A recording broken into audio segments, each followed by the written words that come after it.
We're back, and it's video 3. This is vulnerability, and really we're going to talk about, on the intimacy journey, we're going to talk about the difference between honesty and vulnerability. And as we get into that, I've got to tell you, Bethany, I've got to be vulnerable. I'm not sure I want to be honest today. Well, no, I mean, seriously, as we get into this, actually I do, but vulnerability can be kind of a painful thing sometimes. Painful. But as we've been having discussions with ourselves over the last several months, our own journeys, talking with friends, it's really interesting. I think a lot of people think that vulnerability and honesty are the same thing. The same thing. Mm-hmm. I mean, I thought that too. So, I mean, are they different? They're very different. They're very different. Many of you are reaching out to us and you're saying, I'm being honest in my relationships. And I believe you are. But the people that we've talked to and the people that we're trying to coach right now are not being vulnerable.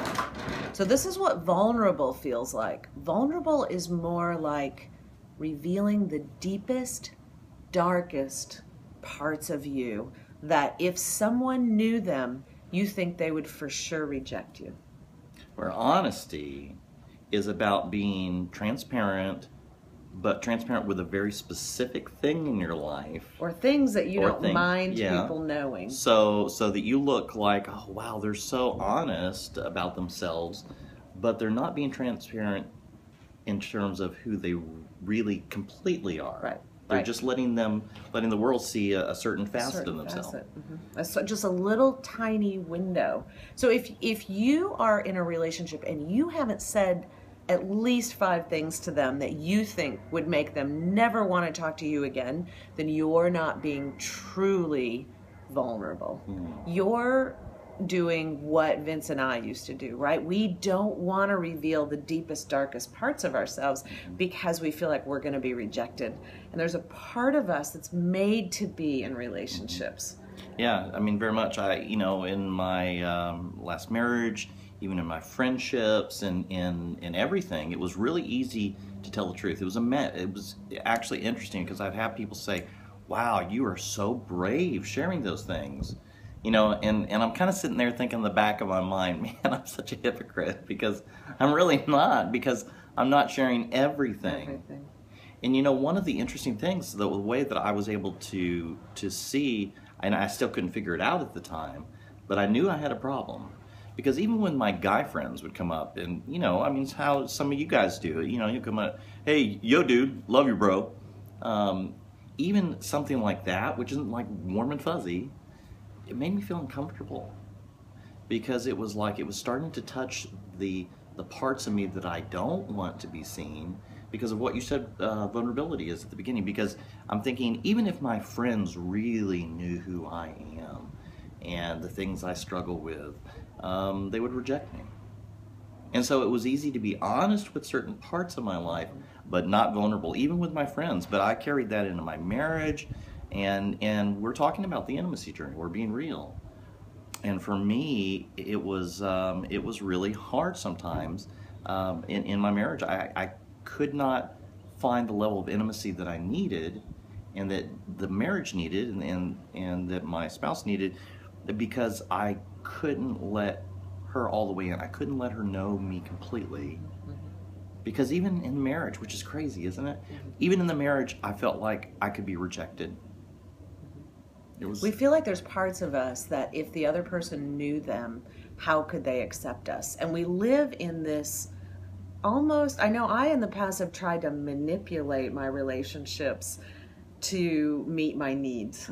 And so I never wanted to completely reveal who I was and what I was thinking for fear that, they would reject me and then I wouldn't have a relationship and then I'd have this huge fear of being alone. And in order to have a great relationship where you are connecting and intimate emotionally, you have to be prepared to let it go at any given point. You have to believe that you are okay if this falls apart. You have to be that vulnerable. And then we talked about how it's hard to be vulnerable with someone who is blaming, who brings up the things you say, So if a guy reveals to you that he has a porn problem, you can't then throw it in his face later. So the information that they share, you can only develop this intimate journey if you're able to not be blaming and spiteful and use them as weapons later on.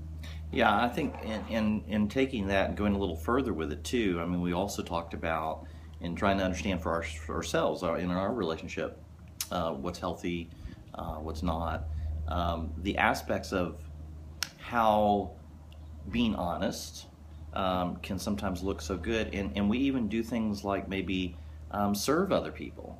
And we, people would define us as, oh, wow, they're really caring, they care about everyone. But what we don't realize is, even from a clinical standpoint of some of the counselor friends I've had, or a lot of the counseling I've done in my past, is there's a codependency relationship thing going on. There's and you touched on it earlier, it's the meeting my needs my way, me being in control, and so me serving others, kind of revealing who I am in certain aspects, doing really nice things, but I'm doing all of that to control it to meet my needs my way. And so if that person doesn't react the way you wanted them to, you suddenly feel like you have to control. So what does that look like? That looks like I'm looking up their Facebook. I'm trying to figure out who they're talking to. So I'm trying to control their connections. I'm getting angry if they don't call me back at certain times. And, as we've talked that through and been able to be completely walk through life unclenched, we've been able to not try to manipulate and control the other person. And, if you don't call me back, I don't automatically jump to the worst mental image, because I think, well, you just got busy, you couldn't call me back. You're beautiful. I want to call you every day. I just want you to know that. But no, I mean, absolutely. And we also talked about how, we stepped into this relationship, well, through our friend, through, kind of God orchestrating things, but not seeking each other out to have our needs met. Yeah, I did not come at it with, you have to meet my needs, or that you can make me unhappy or happy. I feel like we are all in control of our emotions, and I control how I react to situations that happen. And the interesting thing is, we're still on the journey where we're understanding our value, our worth. But, the secret that we found in our relationship and others is when we can learn from our Creator how lovable and value and priceless we are, when we can finally receive that, it really doesn't matter what anyone else thinks. Right. If you can feel totally accepted and loved by your Creator, you don't have to depend on someone else to totally love and accept you. You can then take the relationship for what it is and not put all of that pressure on the other person for having to meet your needs or having to react a certain way. And then it's a lot easier to be vulnerable and transparent and say, Bethany, look, I've messed up this, and this. I messed up a lot of things. I messed up my last marriage, my finances haven't always been perfect. I've had these struggles, and I did those things, and you didn't run. But the great thing is I could do those things because I knew I'm valuable. And if you didn't like me, it would have hurt, but I would have been okay. Now, through that, I have met the most extraordinary, beautiful woman that I've ever met here, and we're on this amazing journey. But it took being vulnerable to get there. Yeah. Well, and I think vulnerability also looks like I'm not on the defense. I'm not waiting for him to hurt me. I'm not waiting for him to desert me. I'm not automatically assuming that he's going to dump me. And it leaves you with a very peaceful feeling of you're walking through life together, not expecting the worst that could possibly happen, but just waiting for the best things to happen. And it takes a little bit of strain and stress off of the relationship. Yeah. There's so much to cover. There's no way we can do it all now, so we're going to have to wrap this segment up. But But I think we'll hit part two of vulnerability and finding our worth and moving past some of those struggles. And there's so many other things. Like we're compiling this huge list. You guys are asking great questions. Please keep them coming on our Facebook, because it really helps us understand. Because it's not just about our journey. It's about your journey. Your journey. It's about all of us doing this together in community. And it's kind of an interesting way to do it. So have a super great day, and thanks for joining us for Video 3. Thanks for joining us.